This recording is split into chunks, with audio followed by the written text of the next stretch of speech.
So Surah An-Nisa, which the name kind of tells you everything, right? The surah pertaining to women, or rather, one can say women's issues, even though it obviously talks about a lot of different things. But what's really interesting about Surah An-Nisa is a lot of very important verses of the Qur'an that address a lot of marriage dynamics and marital situations are all gathered and centralized within the surah. And so there's obviously a whole lot that we can talk about there. And there's so much to cover there that it's probably a whole like seminar or extended series of classes.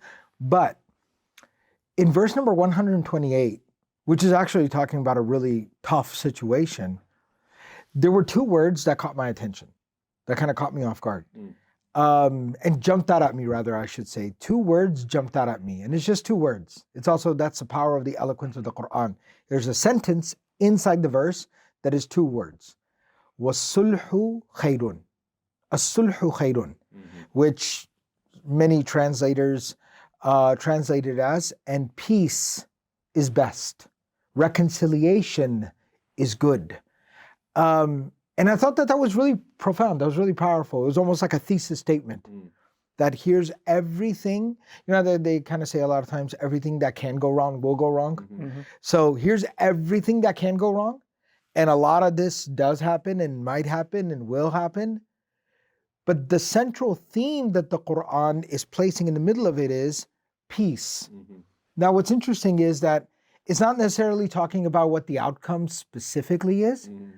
Because different scenarios will require different outcomes, right? And again, you know, that's a very specific conversation. But a couple, a husband or wife that are having, you know, marital discord, they're having issues. The outcome for them might actually be separation, and that's legislated in Islam for a reason.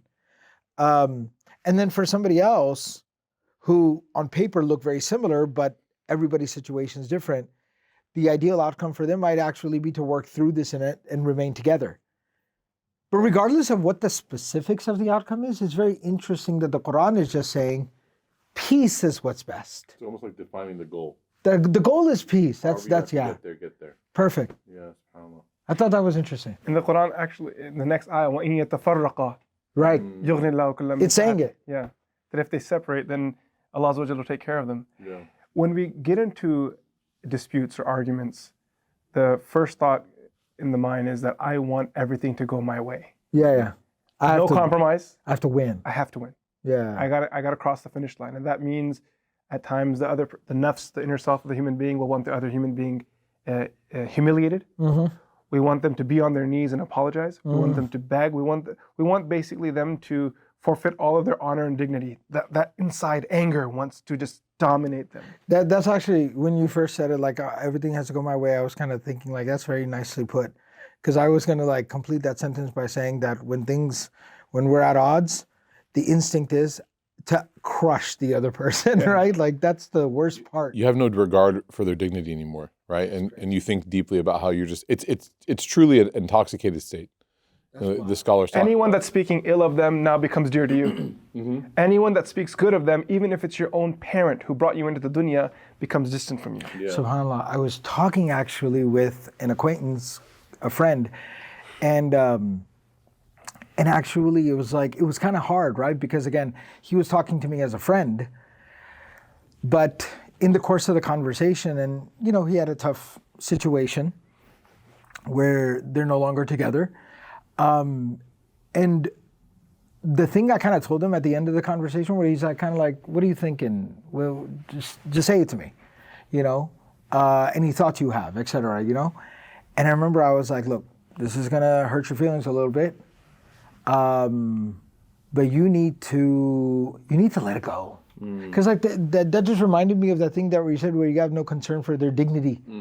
And you kind of mentioned like anyone who's willing to like kind of throw dirt at them. It's kind of like, yeah, he's on my team. And I realized in that moment where I had to kind of tell him like, what are you doing? Why are you still like bad-mouthing this person nonstop? Yeah. That's ancient history. Move on with your life. And it was kind of like rough to have to tell a friend that. Yeah. I don't know. And then the Prophet ﷺ, numerous hadith that talk about a person who's able to give up an argument, a person who can get over grudges. Like these are things that are like virtuous traits. Amazing. And you'll never really be able to experience true iman unless you can do it.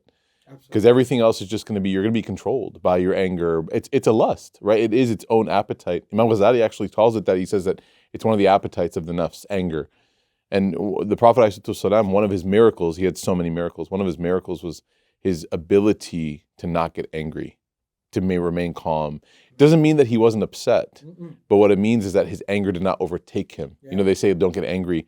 La taghdab. But a better translation is don't let your anger conquer you. Because anger is human, right? It's natural. You're going to feel it. Imam Shafi'i, he said, somebody who never gets upset by anything is a donkey. Is a donkey, yeah, exactly. But the interesting thing is the scholars then say, it's not about not getting angry because you're denying your humanity. It's about not letting your anger make your decisions. What are you saying to this person? How are you behaving around them? Which is kind of what you're saying. You know, you want this person to be humiliated at any cost, and you're making irrational decisions. Because why? Because you're trying to satisfy your anger, not satisfy Allah subhanahu wa ta'ala. You know, you mentioned Imam Ghazali, Manat Hanvi, and some of the others, when they define anger, they use the definition, huwa thawranu damil qalbi bi iradatil intiqam. Anger is the vengeance emotion. Anger is the emotion a person must feel to find justice. The question is how you ride that horse, whether it topples you or whether you're able to control it. Because in order for you to find your vengeance, you have to have courage. You have to stand up. You have to say something, do something. And for that, you need an emotion, you need a state to be in. And anger takes you there. A person that is overly angry and in an unhealthy way is in a victimhood mindset. But a person who uses anger in the right method, like Nabi sallallahu alaihi wasallam used anger, it wasn't that he had no anger at all. It becomes such a profound tool, so powerful. Righteous anger. It's a meaningful thing. One thing that we struggle with when we have our disputes is all righteousness goes out the window. The gloves come off. We feel that emotion of wanting vengeance, and all morality goes out the window. All ethics, all Qur'an, all Sunnah, all the dhikr that we do, all the tabligh and the studying, it just goes out the window. Yeah. I was going to say, like you were talking about, like that shows the real kind of like control and conquering of the nafs. And this part, you know, you have, like, folks have to kind of like understand this carefully, almost like they have to listen carefully and understand it properly. And that is, the ritual aspects of the religion are very important. I mean, we can't change that. It's in the Qur'an, it's in the Hadith, right? Like, so it's case closed, right? 5 pillars, prayers, fasting in Ramadan, all of that. That's absolutely important, right? So not undermining that.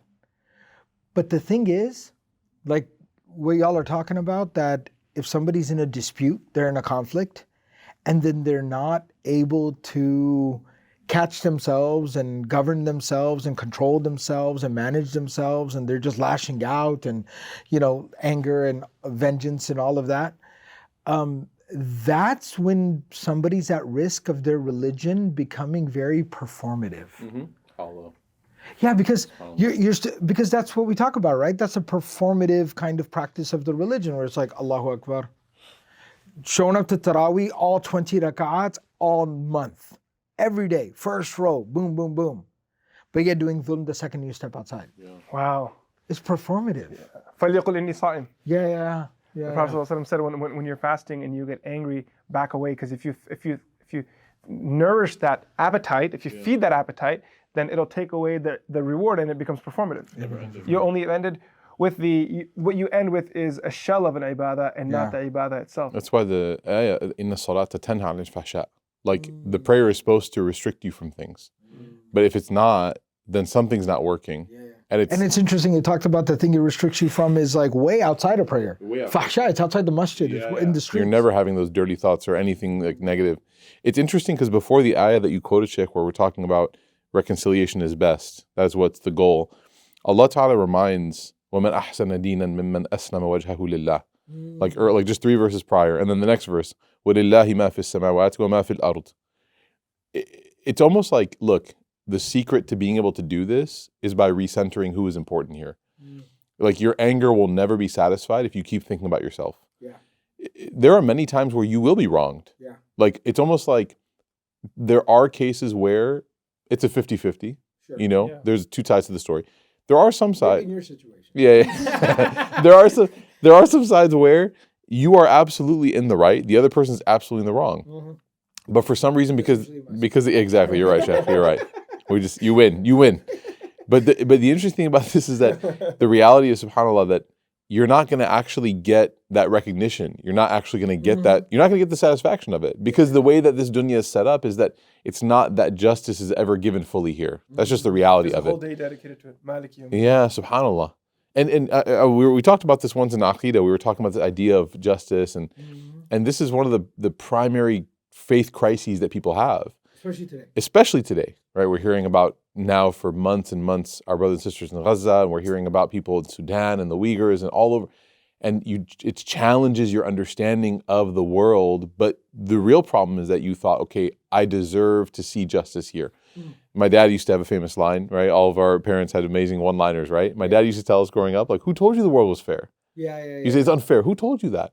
So Allah Ta'ala in this ayah, or in these ayat, before the ayah talking about nushuz, right? Discord in marriage, He says, look, this is only going to work if you remind yourself of one thing. وَلِلَّهِ مَا فِي السَّمَاوَاتِ وَمَا فِي الْأَرْضِ. Everything in existence belongs to Allah subhanahu wa ta'ala. Which means what? You're not going to get it your way all the time. You're not. And the only way that you're going to be satisfied is if you're able to say, Hasbunallah wa ni'mal wakeel. Right? This is for Allah. That's why when you get upset, وَإِذَا أَصَابَتْهُمْ مُصِيبَةٌ قَالُوا إِنَّ لِلَّهِ وَإِنَّا إِلَيْهِ رَاجِعُونَ. Something happens to you, some tragedy befalls you, something that's not right, you remind yourself, we all belong to Allah anyways. That's what's going to get me through this. That's what's going to solve my anger.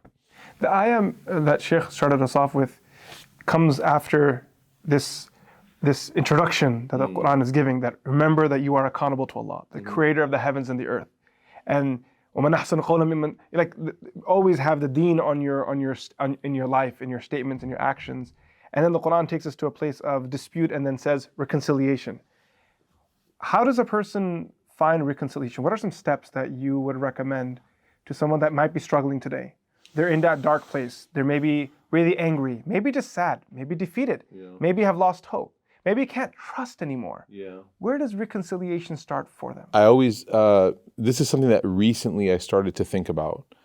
And subhanAllah, I would have saved myself a lot of stress and pain earlier in life if I had come to this realization, is that when Allah Ta'ala tells the Prophet ﷺ after Uhud, وَشَاوِرْهُمْ فِي الْأَمْرِ. It's interesting because you have, this idea, وَاسْتَغْفِرْ لَهُمْ وَشَاوِرْهُمْ فِي الْأَمْرِ. Allah is giving the Prophet ﷺ a command regarding how he should treat who? The archers at Uhud who did not listen to the command of the Prophet ﷺ. It's interesting because we know that the Prophet ﷺ was merciful and he was the mercy for all of humankind, right? And all of the world and all of creation benefits from the mercy that is the Prophet ﷺ. وَمَا أَرْسَلْنَاكَ إِلَّا رَحْمَةً لِلْعَالَمِينَ. But it's always been a kind of an interesting trait that Allah Ta'ala reminds the Prophet ﷺ here about the methodology of how to interact now after this. So I always think to myself, when I'm in an emotional state, I can't make decisions by myself. If I make this decision by myself, and by the way, it could be euphoria. A person's euphoric and they buy something they regret. What would have saved them is if they talk to somebody else, right? وَشَاوِرْهُمْ فِي الْأَمْرِ. I know this is a little bit different, but the idea is Allah is giving guidance. And so naturally, a person, when you're in a state where you feel like your emotions are overwhelming, it could be happiness, sadness, anxiety, fear, any of the emotions, you have to go to somebody else, right? And that person could be a trusted family member, a close friend, hopefully someone that has religion on their forefront. And then of course, like فَاسْأَلُوا أَهْلَ الذِّكْرِ, you want to go to the people of knowledge. But the reality is you can't go it alone. So reconciliation, or being able to process through anger, being able to come through to a place of hope and optimism again, you can't make the decisions that you're thinking about right now in isolation. You have to be with somebody. You don't have to carry this burden alone. You don't have to carry it alone. We're together. And also realize that just like when you're sick, Ibn Ata'illah says that he says when you're sick, your tongue can't taste the spices and the flavors. When you are overwhelmed with something, you don't see the world properly. You're not seeing things the way they are. We've all been in a position of being hurt or upset. You start to read into people's statements and actions differently, right? You're like, oh, I wonder what they meant by that. The reality is they probably didn't mean anything. But it's just your read on that, right? So be with people who are balanced, equilibrium, they're grounded, and ask them to help guide you through a state when you're limping. Emotionally, you're vulnerable. We were actually having that conversation earlier today about it, where I felt like there was a situation where I felt like I was wronged, and then I had to figure out like my response to that situation. I remember I called up a couple of people and I was kind of like, what should I do with this situation? And it was like the people that I called, you know, some of them kind of had the reaction like, you're the guy that we usually call. Yeah, exactly. And I was like, yeah, I know, but this situation creates an emotional compromise within me. So I got to outsource it. Yeah, I have to outsource it. SubhanAllah. Yeah. Even thinking of Abu Bakr as-Siddiq coming to the Prophet ﷺ at Badr, you know, and he's begging Allah. And Abu Bakr has to come to him and remind him, you know, Allah has heard your prayers. Like, you know what I mean? Like, we all need a rock to be there with us when we are in an emotional state. You know, the Prophet ﷺ, best of creation, did, you know, not in need of anything, but Abu Bakr was there. Allah Ta'ala put Abu Bakr there to give him that stability and that strength that he needed to lean on.